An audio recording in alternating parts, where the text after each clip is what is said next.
Hello students, हम हिंदी के प्रश्नों की प्रैक्टिस कर रहे हैं। वही सभी प्रश्न पिछली परीक्षाओं में पूछे गए हैं और आगामी परीक्षाओं के लिए भी अति महत्वपूर्ण है।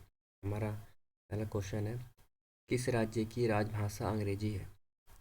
तो किस राज्य की राजभाषा अंग्रेजी है? नागालैंड की है, मणिपुर की है, मेघालय की है, या उपयुक्त में से सभी? तो इसका उचित ऑप्शन हमारा कौन सा ठीक रहेगा? तो इसका उचित ऑप्शन हमारा ऑप्शन डी, सभी। नागालैंड, मेघालय, मणिपुर तीनों की ही राज्य की भाषा अंग्रेजी है। हमारा नेक्स्ट क्वेश्चन है, देवनागरी को दक्षिण भारत में किस नाम से जाना जाता है? देवनागरी को दक्षिण भारत में किस नाम से जाना जाता है? उत्तरी नागरी, ब्राह्मा नागरी, देवनागरी, या नंद नागरी? तो इसका उचित ऑप्शन हमारा ऑप्शन डी है, नंद नागरी। हमारा नेक्स्ट क्वेश्चन है, कौन सी भाषा मानक भाषा नहीं मानी जाती है? कौन सी भाषा मानक भाषा नहीं मानी जाती है? अंग्रेजी, उर्दू, अवधी, या हिंदी? तो इसका ऑप्शन कौन सा ठीक है? तो ऑप्शन सी को मानक भाषा नहीं माना जाता। नेक्स्ट क्वेश्चन है,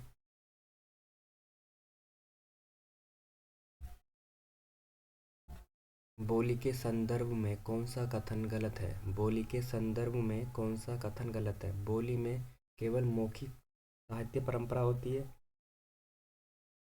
ऑप्शन बी, बोली ही विकसित होकर भाषा बन जाती है, ये भी सही है। ऑप्शन सी, एक भाषा की अनेक बोलियां हो सकती हैं, ये भी सही है। ऑप्शन डी, बोली भाषा की आधारशिला है।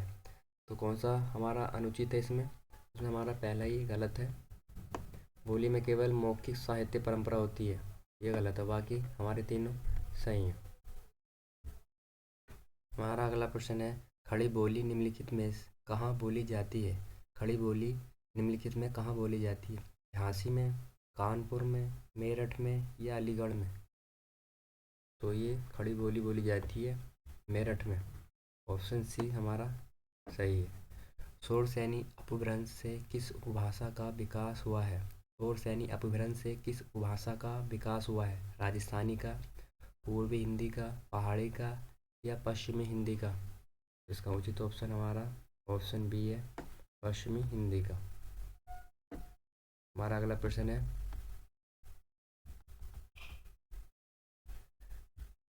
पूर्वी हिंदी की बोली है, पूर्वी हिंदी की बोली कौन सी है? बांगड़ू है, कन्नौजी है, बघेली है, या बुंदेली है? तो इसका उचित ऑप्शन हमारा कौन सा है? पूर्वी की तीन बोलियां हैं, अवधी, बघेली और छत्तीसगढ़ी। तो इसका ऑप्शन हमारा सी सही है। राजस्थानी उपभाषा में कितनी बोलियां हैं? राजस्थानी उपभाषा में कितनी बोलियां हैं? 4 हैं, 5 हैं, 6 हैं, या 7 हैं? इसका उचित ऑप्शन हमारा 4 है, ऑप्शन ए। नेक्स्ट क्वेश्चन है,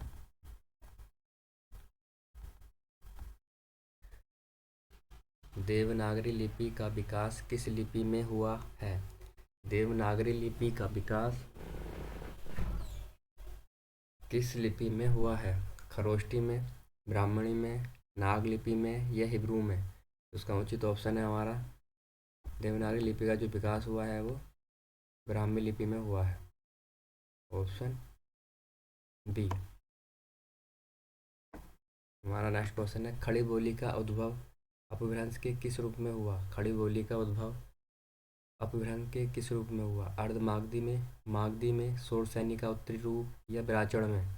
तो इसका उचित ऑप्शन हमारा ऑप्शन सी, शौरसेनी के उत्तरी रूप में। हमारा नेक्स्ट क्वेश्चन है,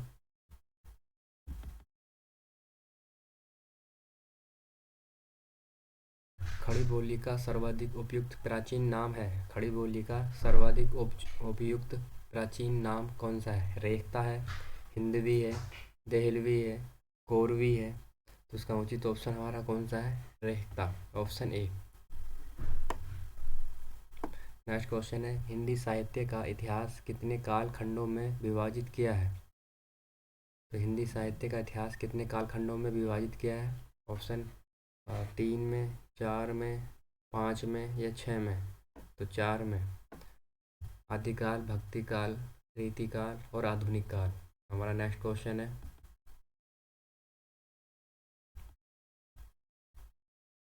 पृथ्वीराज रासो किस भाषा में रचित है? पृथ्वीराज रासो किस भाषा में रचित है? अवधी में, ब्रज भाषा में, भोजपुरी में या राजस्थानी में? तो इसका उचित ऑप्शन हमारा ऑप्शन बी, पृथ्वीराज रासो ये ब्रज भाषा में रचित है। हिंदी साहित्य के आदिकाल को अपभ्रंश काल किसने कहा? हिंदी साहित्य के आदिकाल को अपभ्रंश काल किसने कहा? डॉक्टर धीरेन्द्र वर्मा ने, चंद्रधर शर्मा गुलेरी ने, या केवल एक, या ऑप्शन डी ए और बी दोनों ने? तो इसका उचित ऑप्शन हमारा ऑप्शन डी, धीरेन्द्र वर्मा ने भी और चंद्र शर्मा गुलेरी ने भी। इसका ऑप्शन हमारा डी सही है। नेक्स्ट क्वेश्चन है, आदिकाल में खड़ी बोली में रचना किसने पहले की? आदिकाल में खड़ी बोली में रचना किसने पहले की?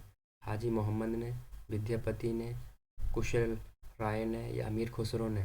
तो इसका उचित ऑप्शन हमारा ऑप्शन डी, अमीर खुसरो ने की थी। हमारा नेक्स्ट क्वेश्चन है, शुक्ल जी ने हिंदी का प्रथम महाकवि किसको माना है? शुक्ल जी ने, रामचंद्र शुक्ल ने हिंदी का प्रथम महाकवि किसे माना है? तुलसीदास को, विद्यापति को, कबीर को या चंद्रवरदाई को? तो इसका उचित ऑप्शन हमारा ऑप्शन डी है, चंद्रवरदाई को माना है। हमारा नेक्स्ट क्वेश्चन है, हिंदी की प्रथम साहित्यिक रचना है, हिंदी की प्रथम साहित्यिक रचना कौन सी है? तो दे रखे चंद्रवरदाई द्वारा पृथ्वीराज रासो, या स्वयंभू रचित द्वारा पाम रचित, या पुष्पदत्त कृत महापुरुष महापुराण, या राम सिंह दिनकर द्वारा पाउड़ दोहा? तो इसका उचित ऑप्शन हमारा ऑप्शन ए, पृथ्वीराज रासो को हिंदी का प्रथम साहित्य रचना माना है। हमारा नेक्स्ट क्वेश्चन है,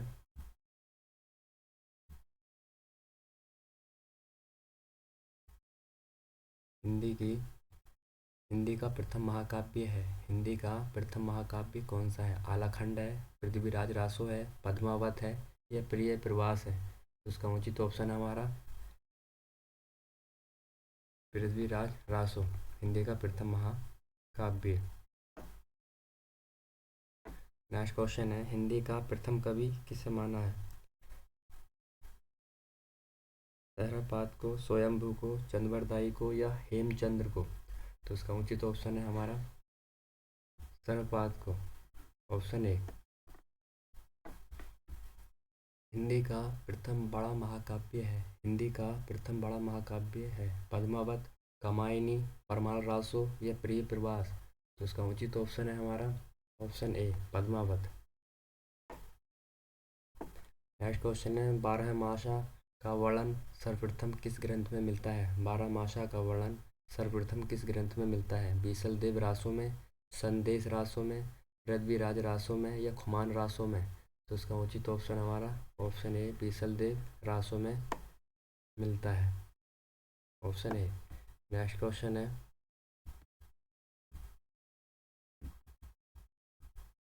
हिंदी गीति काव्य का जनक कौन कवि है? हिंदी गीति काव्य का जनक कौन कवि है? स्वयंभू है, विद्यापति है, पुष्पदत्त है या सरप्पा है? तो इसका उचित ऑप्शन हमारा विद्यापति को हिंदी गीति काव्य का जनक माना जाता है। नेक्स्ट क्वेश्चन है, भारत में सर्वाधिक बोली जाने वाली भाषा कौन सी है? भारत में सर्वाधिक बोली जाने वाली भाषा कौन सी है? हिंदी है, संस्कृत है, तमिल है या उर्दू है? तो ये सभी जानते हैं हम, हिंदी सबसे ज़्यादा बोली जाती है 43%। हमारा नेक्स्ट क्वेश्चन है,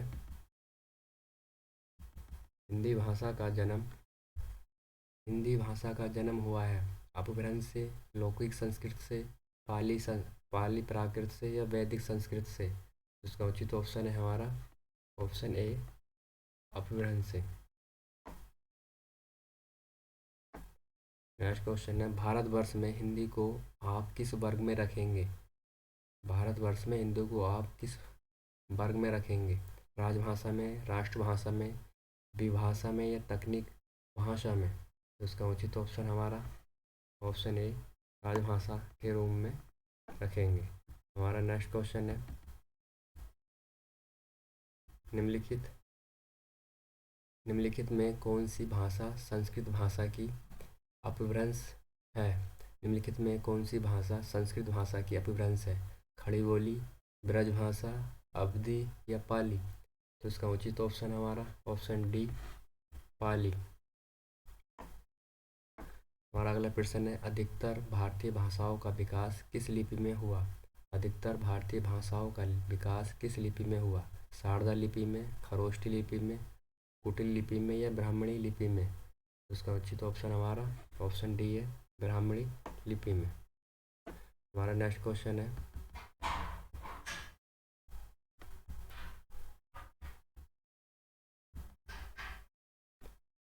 भारतीय संविधान में किस अनुच्छेदों में राजभाषा संबंधी प्रावधान है?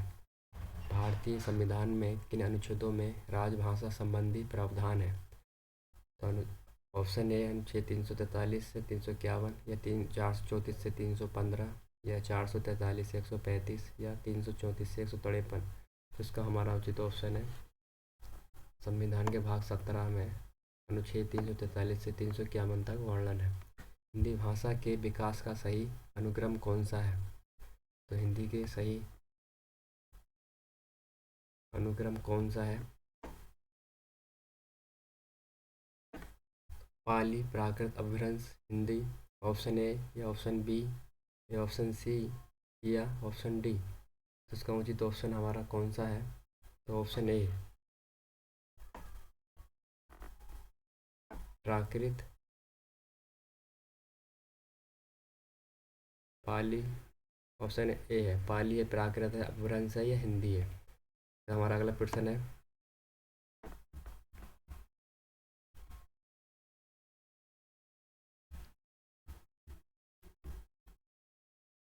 संविधान के अनुच्छेद 351 में किस विषय का वर्णन है?